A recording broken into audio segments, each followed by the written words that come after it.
और अच्छा से और अच्छा से। अरे धीरे धीरे यार धीरे अरे ना अरे धीरे धीरे पे थोड़ा सा ज्यादा प्रेशर डालना है।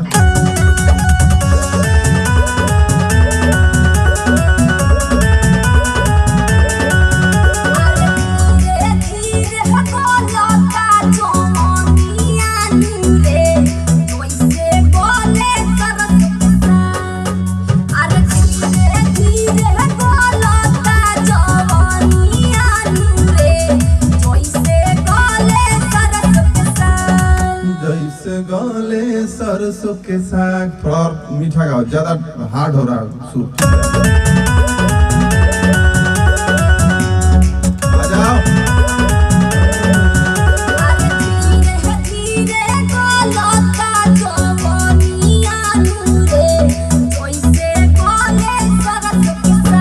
वाह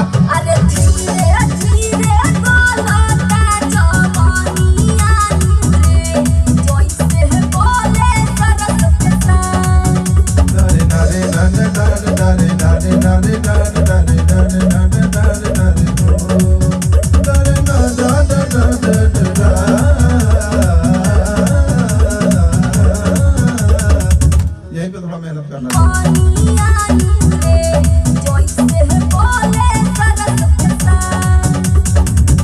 लाइन क्या है?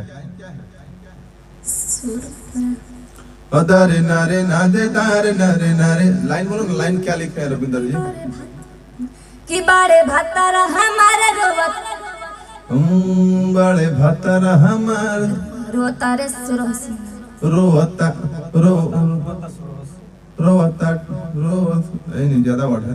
रोता रे सिंगार सोरा बता दो। बड़े भत्तर हमारे रोता टे सिंगार हम के करह से प्यार करे आइए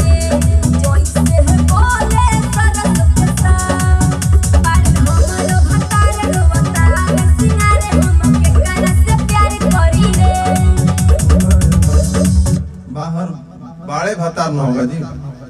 अरे बाहर बाड़े भतार रोता टे सिंगार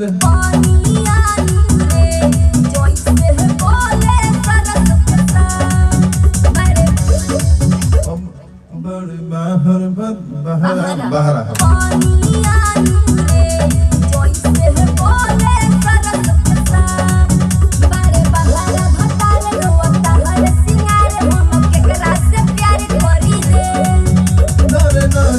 लाइन क्या है आगे?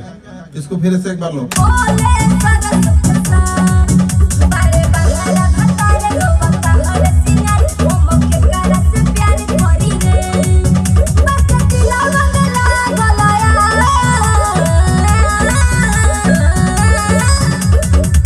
थोड़ा माइक से पीछे रहो, बहुत ओवर हो जा रहा है।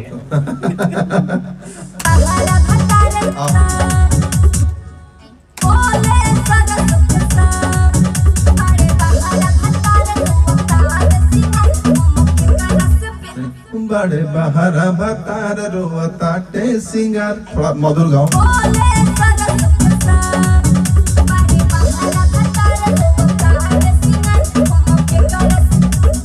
हम के करस प्यार करी रे थोड़ा फील दो।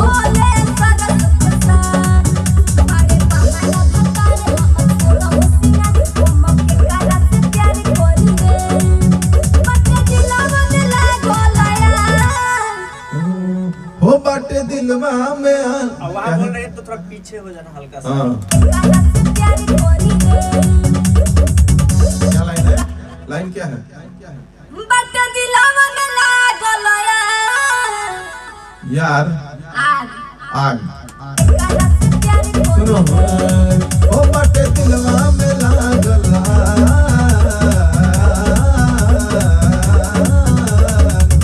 हो बाटे दिलवा हो लगा क्या ना और अच्छा से हो जाए।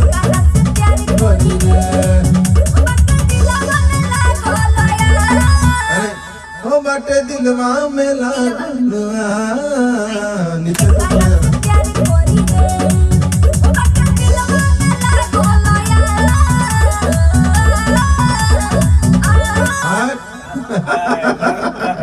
इसीलिए ना खाना ना खाने पे ध्यान दो, ठीक है?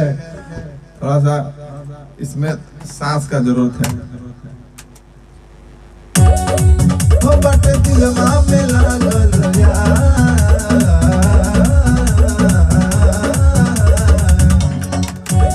आइए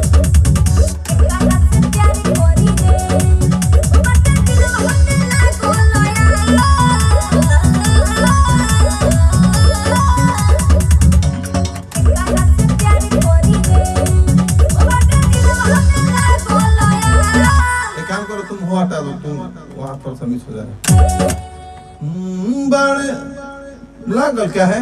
बाटे हम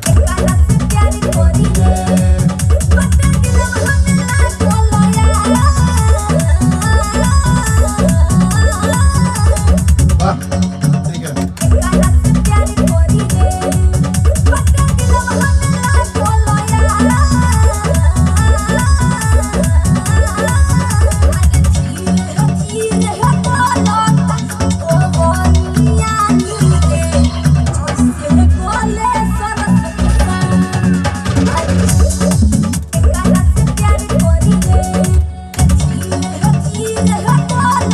अच्छा है।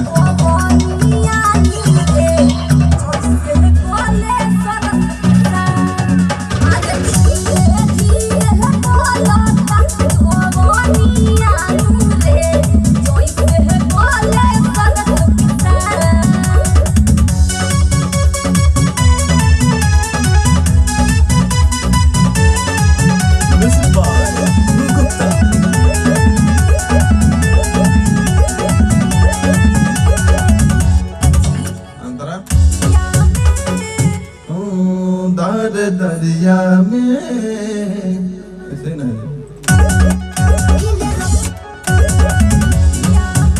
आओ दरिया में दरिया में ददारे ददारे ददारे दर ददारे दरिया में गाते हो देखते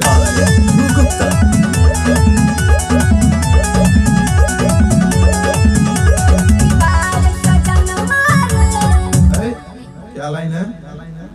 कि बारिश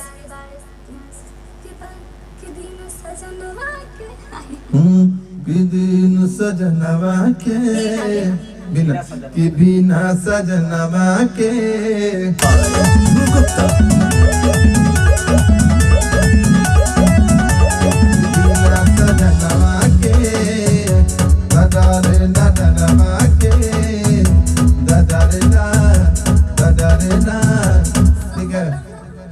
के बिना वाले उठा लेना।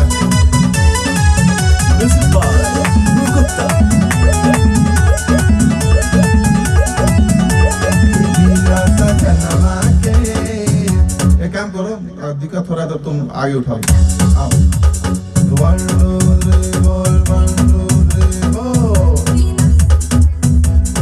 बिना सजनवा के लगाओ तो पहले।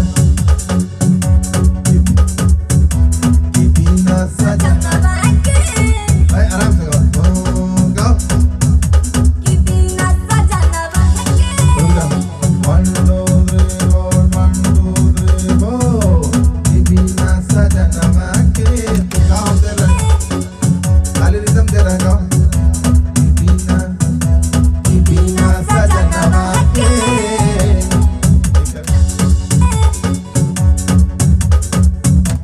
उठा के रख दे।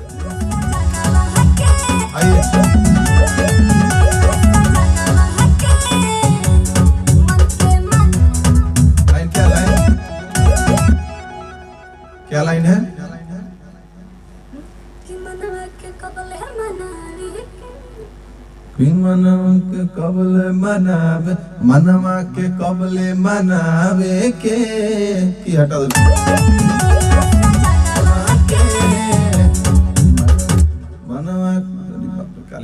मन के कबले मनावे के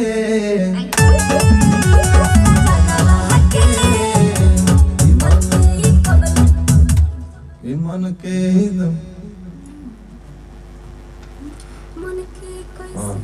बिना सजनवा के।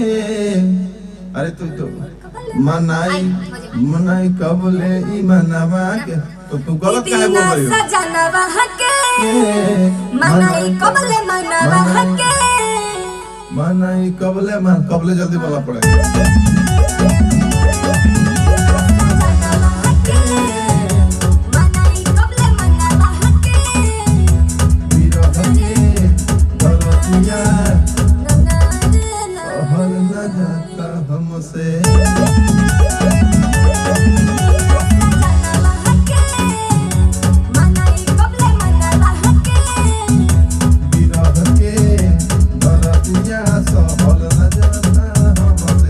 कैसे वर्ड है जिसमें तकिया दकिया का वर्ड लिखे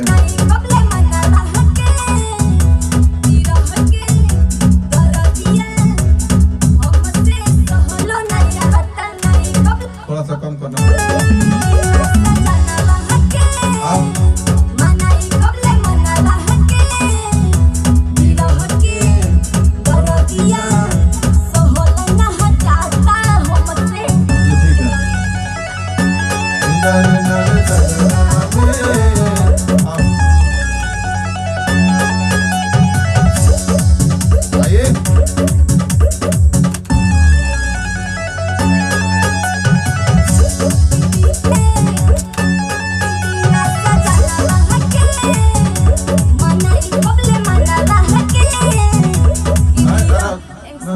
कबले मनवा के थोड़ा फ्लेवर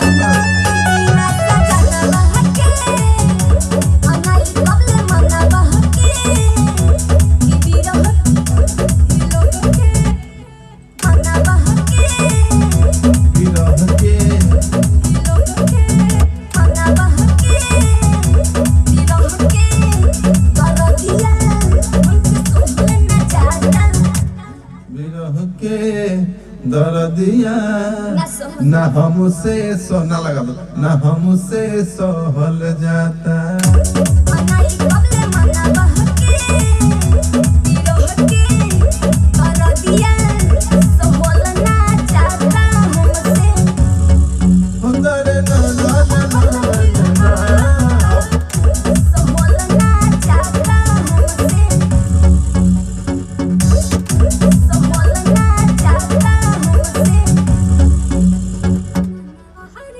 वो खत्म हो गया, क्रॉस लाइन हो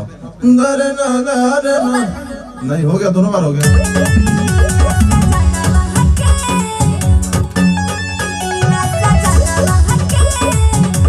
दोनों अलग अलग है क्या कि सेम है? अलग अलग। तो फिर उस गाँव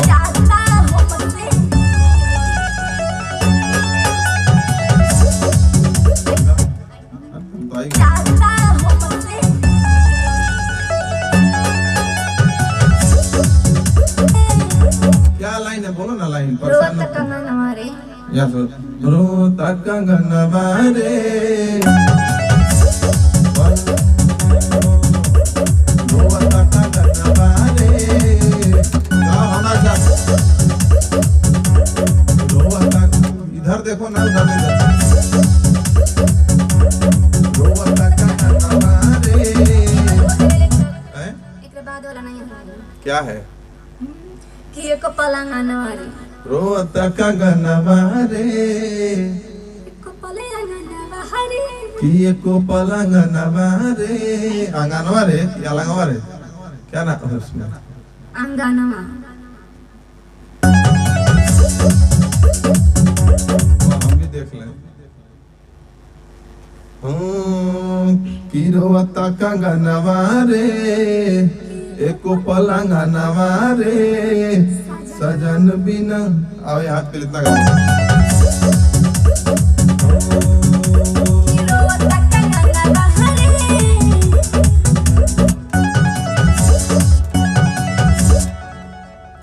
तो देखिए कितना मेहनत होता है एक गाने की डबिंग करने में, रिकॉर्डिंग करने में कितना मेहनत होता है। क्या जी बहुत मेहनत हम लोग करते हैं, तब एक अच्छा गाना बनता है।